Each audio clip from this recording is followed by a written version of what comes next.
먼저 본문 18절에 보면 두아디라 교회의 사자에게 편지하신 분, 곧 우리 주님의 형상을 설명하고 있습니다.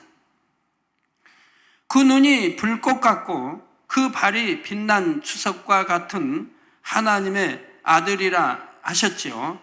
요한계시록 1장에서도 설명했지만 주님의 눈이 불꽃 같다는 것은 모든 어둠을 환하게 밝혀주며 따사로움을 느끼게 해준다는 의미입니다.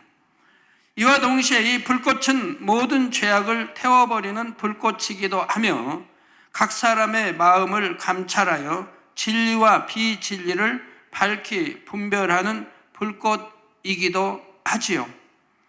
주님께서는 이처럼 불꽃 같은 눈동자로 하나님의 자녀들을 원수마귀 사단으로부터 지키시며 또한 각 사람의 마음과 뜻과 생각도 감찰하십니다.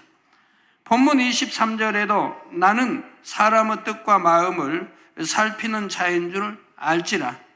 내가 너희 각 사람의 행위대로 갚아주리라 하신 말씀처럼 모든 것을 감찰하시고 심판하시는 주님은 작은 것 하나라도 놓치지 않으시며 한치의 실수도 없이 정확하신 분이시지요. 이러한 주님을 가리켜 그 눈이 불꽃 같아 말씀하시는 것입니다. 다음으로 주님의 발을 빛난 주석 같다고 했는데 계시록 1장 15절에도 보면 그의 발은 풀무에 단련한 빛난 주석 같고 했습니다. 풀무를 사용하여 금은 주석 등을 높은 온도로 가열하면 그 안에 섞여 있던 불순물이 제거되지요.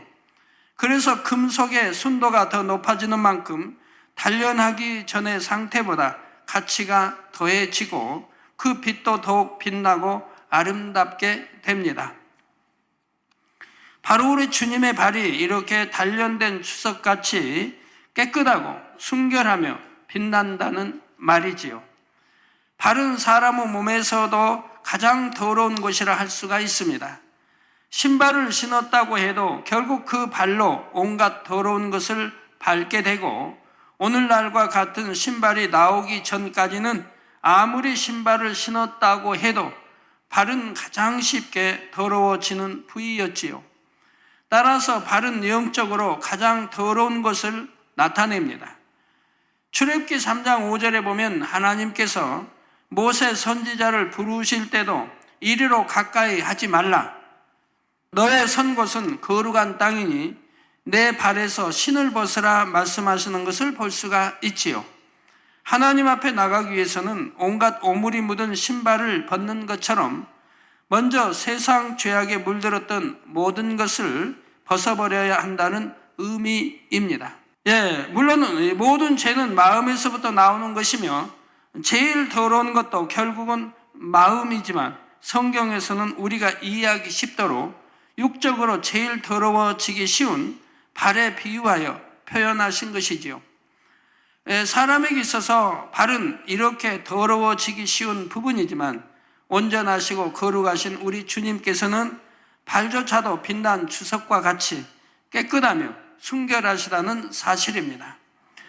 그런데 투아디라 교회의 성도들에게 우리 주님의 모습을 이처럼 눈이 불꽃 같고 발이 빛난 주석 같다 말씀하고 계신 것은 그들에게 우리 주님의 영광과 위엄이 어떠한지를 다시 한번 깨우쳐 주시려는 것입니다.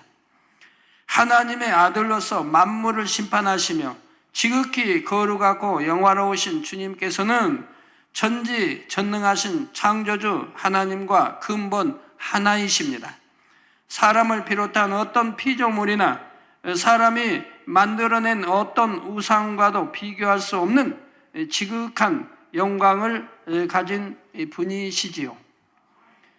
바로 불꽃 같은 눈과 빛난 주석 같은 발을 가지신 주님의 모습을 통해 이처럼 영광스럽고 어미하신 주님을 표현한 것이며 따라서 우리가 경배하고 섬겨야 할 분도 오직 주님뿐임을 말씀하고 있다는 사실입니다.